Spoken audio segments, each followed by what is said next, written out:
Bonjour à tous, j'espère que vous allez bien. Alors aujourd'hui on se retrouve avec un nouvel épisode de Laura a fait son petit espion et j'ai plein de choses à vous dire parce que j'ai fait plein de recherches et elles ont été assez fructueuses. Alors vous l'aurez compris, aujourd'hui on va parler de nouveautés à venir et là je vais me concentrer sur les nouveautés à venir. Probablement à la rentrée. Alors je dis probablement parce qu'en fait j'ai trouvé pas mal de produits qui commencent déjà à sortir aux États-Unis et dont les lancements sont visiblement décalés pour l'Europe. J'étais assez étonnée de voir autant de lancements parce que je pensais vraiment que ça redémarrait plus doucement et que les nouveaux lancements seraient reportés probablement à la fin de l'année ou même l'année prochaine. Mais j'ai quand même eu de très belles surprises donc eh bien j'avais envie de les partager avec vous. Alors juste avant de commencer, j'ai deux choses à partager avec vous. La première c'est que j'ai mis un nouveau concours en ligne, je vous laisserai le lien juste en dessous là en barre d'infos, il vous suffit de dérouler la barre d'infos et de cliquer sur le lien que je vous mettrai.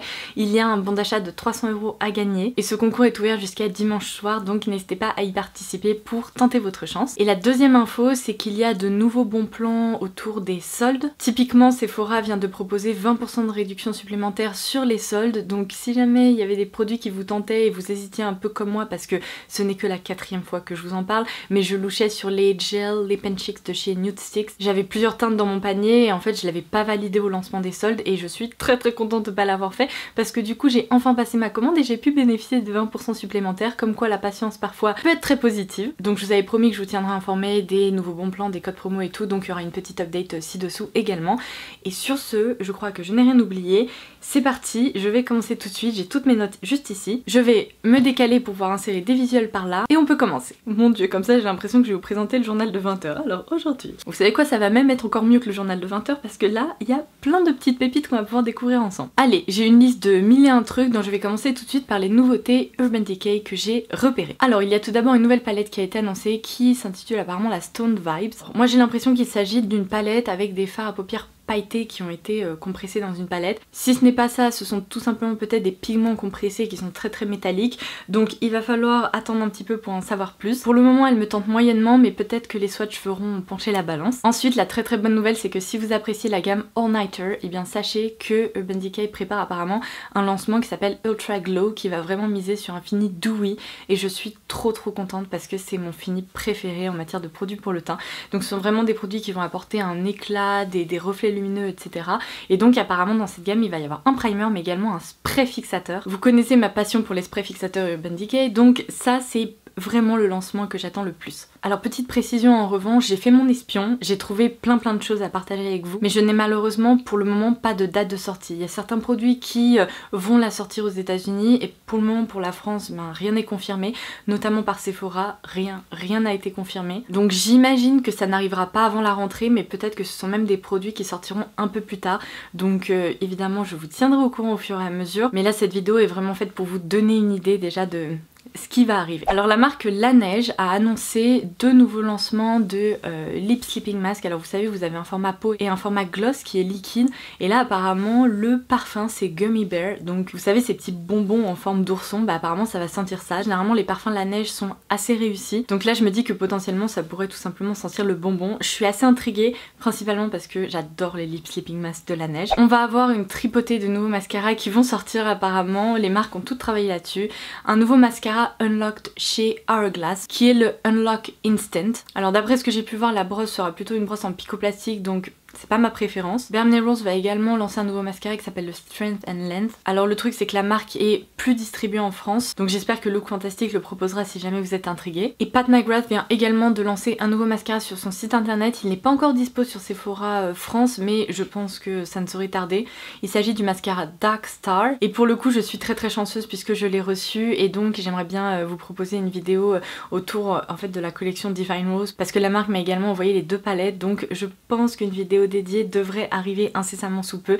Il va falloir que je prépare ça, mais ce mascara pour le coup a l'air vraiment génial et la brosse correspond beaucoup plus au type de brosse que personnellement j'apprécie. Alors on repasse au spray fixateur. Charlotte Tilbury a également annoncé le lancement d'un spray fixateur.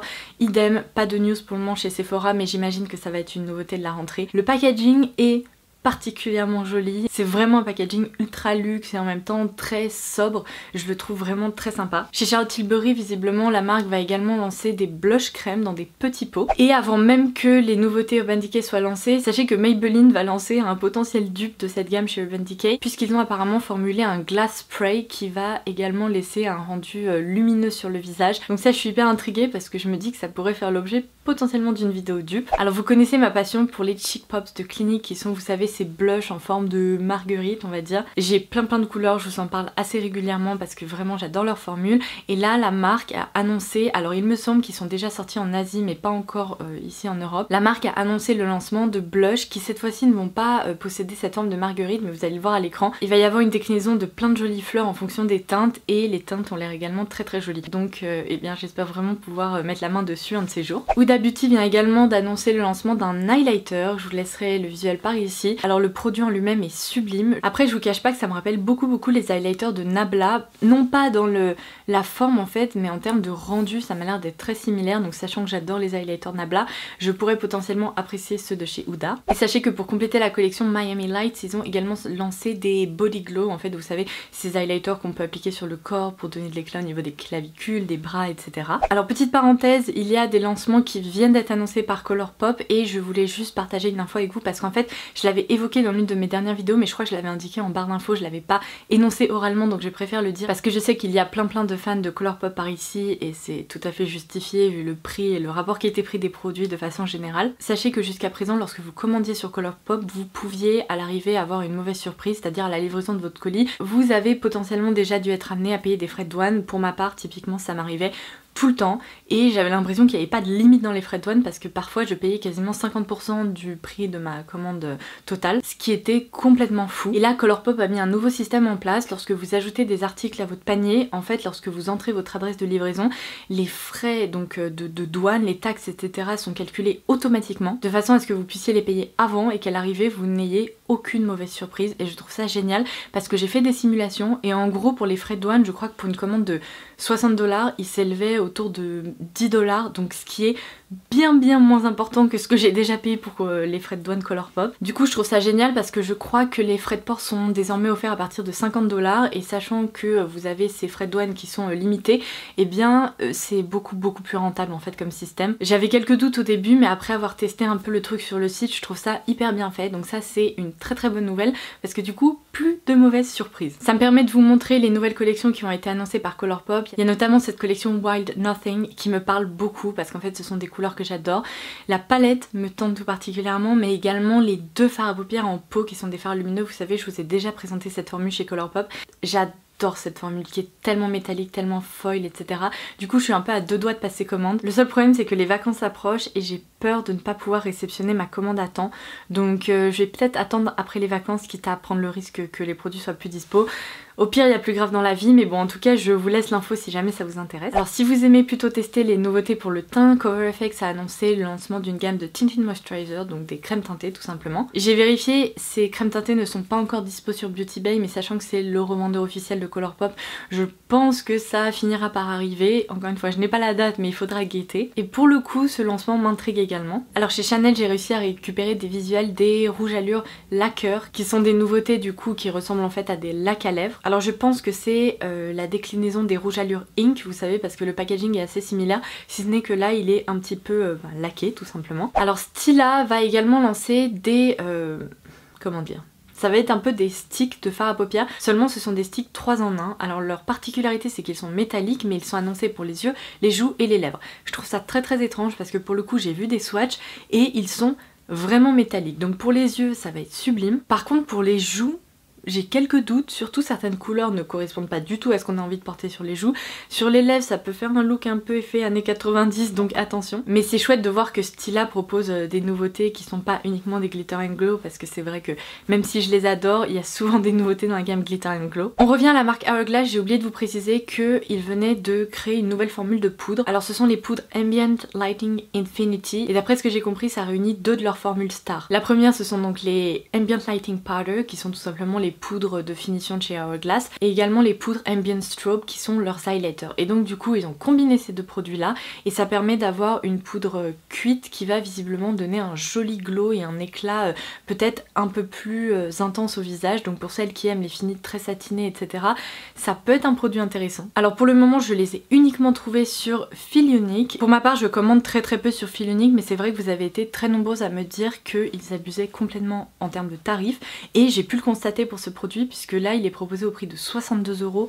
62 € une poudre, ça commence à être un peu abusé. Et normalement sur le site de Sephora, les poudres à Hourglass sont proposées au prix de 55 €. Donc pour peu qu'on arrive à choper un code promo etc, bon je sais qu'avec les marques exclues c'est un peu compliqué, mais bon en l'occurrence c'est quand même une différence de 7 €, ce qui est assez énorme sur un produit. Imaginez une telle différence sur plein de références, au bout d'un moment votre panier il explose. Donc j'ai été vraiment étonnée de constater ça. Si jamais c'est un produit que vous attendiez, eh bien attendez justement peut-être qu'il sorte chez Sephora, ça serait peut-être plus rentable. Too Faced a annoncé le lancement d'un nouveau fond de teint qui va être le Born This Way mat cette fois-ci. Donc personnellement je trouvais que le Born This Way classique était déjà assez mat, donc c'est pas un lancement qui m'intéresse particulièrement parce que c'est pas ce que je recherche en matière de fond de teint.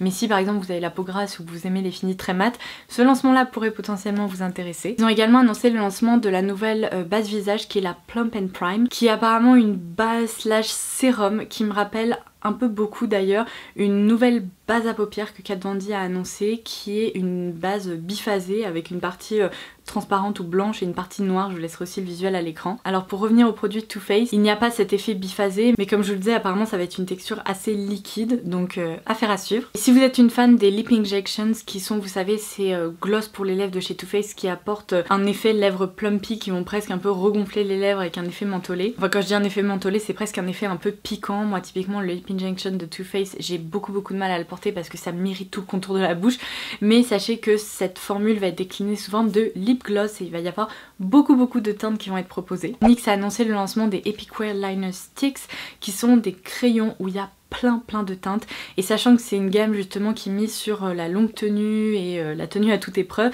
et bien j'ai hâte de voir ça parce que si ça peut tenir en muqueuse etc, c'est tout ce que je recherche dans un crayon, donc ça m'intéresse. Becca va également se lancer dans la création de fards à paupières duo. Il va apparemment s'agir des Light Primer plus Topper Eye, donc si je comprends bien d'après ce que nous dit le nom, ça va être une partie plutôt primer, donc pour préparer la paupière, et ensuite un topper probablement métallique ou un peu dans cette veine là. Il y a plusieurs duos qui vont être proposés et Becca va également proposer les Ultra Light Lipsticks qui sont apparemment, vous savez, dans cette veine des rouges à lèvres un peu hybrides avec des baumes à lèvres, donc qui misent peut-être un peu sur la transparence etc. J'ai pas encore vu de swatch pour le moment, donc je peux pas vous assurer qu'il s'agit de ça pour le moment, mais sachant qu'il y a une teinte un peu bleutée dans la gamme, je pense que c'est une teinte qui va plutôt miser sur la transparence, et du coup voilà, de fil en aiguille je me dis que ça va probablement être une formule un peu de ce type là. Becca vient également de lancer une gamme qui s'appelle Zero, et alors je ne sais pas comment ça va se passer, si ça va être lancé en Europe, parce que visiblement aux États-Unis ça commence déjà par faire un flop. J'ai regardé la vidéo de Wayne Goss il y a quelques jours qui parlait justement de ce nouveau fameux fond de teint Zero, qui est apparemment un fond de teint sans pigment et qui joue sur la transparence. Le problème, et je trouve qu'il a tout à fait raison, c'est qu'il ne s'agit pas en fait d'un fond de teint. Pour moi c'est du marketing à 100%. Quand on achète un fond de teint, on veut un produit qui va vraiment unifier le teint, et là ça ressemble vraiment un primer en fait. Donc ça du coup j'étais un peu dubitative à la base, mais Wayne Goss a complètement validé ma première impression. Et dans cette gamme Zero ils vont également lancer un gloss en fait pour le visage, pour donner un aspect de glass skin. La dernière nouveauté, alors ça c'est plutôt une nouveauté du moment parce qu'en fait je viens de voir cette collection sur le site de Look Fantastic. Ciaté a fait une collaboration avec Smiley World, mais what? C'est quoi ce truc? J'ai vu les packaging et tout, j'étais en mode... Alors déjà c'est trop bizarre, c'est moche, et j'avoue que la collection ne m'intéresse pas du tout. Alors on sait jamais, hein, les goûts et les couleurs, peut-être que vous trouverez ça super funky et assez sympa. Moi pour ma part c'est le genre de truc je me dis non. Alors j'adore les trucs mignons et tout, mais là je ne sais pas pourquoi c'est presque un peu trop kitsch à mon goût, ça fait presque un peu maquillage d'enfant, donc je vais passer mon tour. Et bien écoutez, j'en ai terminé avec ce petit rapport concernant ma mission d'espionnage. J'espère vraiment que ça vous aura plu et que vous aurez appris des choses. Je vais maintenant vous laisser parce que je dois absolument aller écouter le nouvel album de Taylor Swift, donc vous voyez, il y a des priorités aussi. Après l'effort, le réconfort. Donc voilà, sur ce, je vous embrasse très fort et je vous dis à très vite. Bye bye!